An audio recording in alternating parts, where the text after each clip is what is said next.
સંપ, એકતા, શિસ્ત, સંગઠન આ બધો પાયો જે પક્ષનો છે એ છે ભાજપ.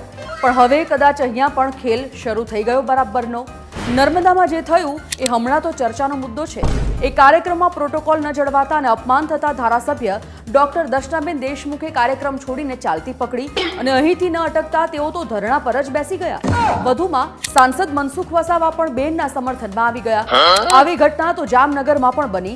ત્યાંય ભાજપના પદાધિકારીઓ નારાજ થઈને નીકળી ગયા. પિક્ચરના સીન જેવો આ રિયલ સીન તો કાર્યકર્તાઓ અને બીજા બધા જોતા જ રહી ગયા. માથું ખંજવાળીને વિચારતા હશે કે આ વળી બીજા બધા પક્ષ જેવું આમાં પણ ચાલુ થઈ ગયું. પણ આ તો ભાજપ છે ભાઈ, ફરી લાવી દેશે બધાને શિસ્તમાં. છૂટકો ક્યાં છે? એક વાત કહું, એનું ધ્યાન રાખજો અને બીજાને પણ કહેજો. જો હવે ધૂમ બાઇક અને રેસિંગ કાર અને મન ફાવે એમ કોઈ પણ વાહન લઈને નીકળી ગયા અને સીન સપાટા મારવામાં રહ્યા તો ભરાઈ જશો. કારણ કે ટ્રાફિકના નવા નિયમો મુજબ એક જ વર્ષમાં 5 કે તેથી વધુ વખત ઈ ચલણ મેળવનાર વાહન ચાલકનું ડ્રાઇવિંગ લાયસન્સ તાત્કાલિક સસ્પેન્ડ કરવામાં આવશે. આ ઉપરાંત વાહન ચાલકો સમયસર દંડ નહીં ભરો તો વાહન પોર્ટલ પર વાહન બ્લોક થઈ જશે. હવે જો નિયમ છે તો મને પાળવા તો પડશે જ.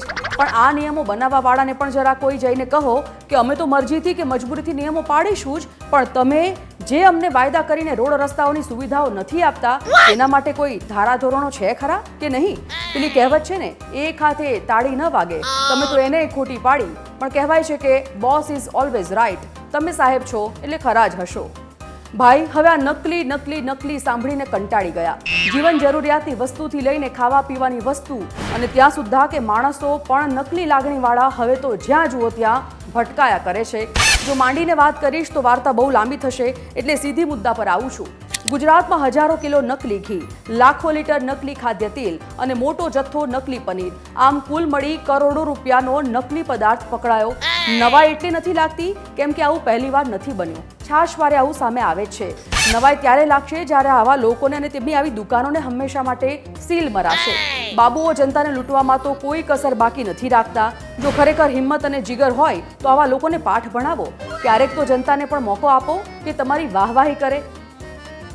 શાળાઓમાં સંખ્યા નથી અને શિક્ષણનું સ્તર સુધારવું છે સરકારને. ક્યાં મેળ પડે બોલો?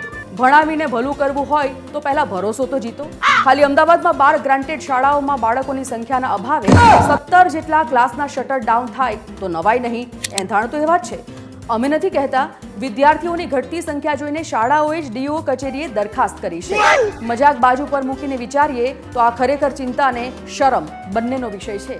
વિચાર તો એવું પણ આવે કે શિક્ષણ મોંઘું અને સસ્તું પછી બનાવજો, પહેલા તો બાળકો અને વાલીઓને શાળાઓ સુધી તો પહોંચાડો. વિદ્યાર્થીઓ જ નહીં હોય તો આટલી મોટી વાતોનું કરશો શું?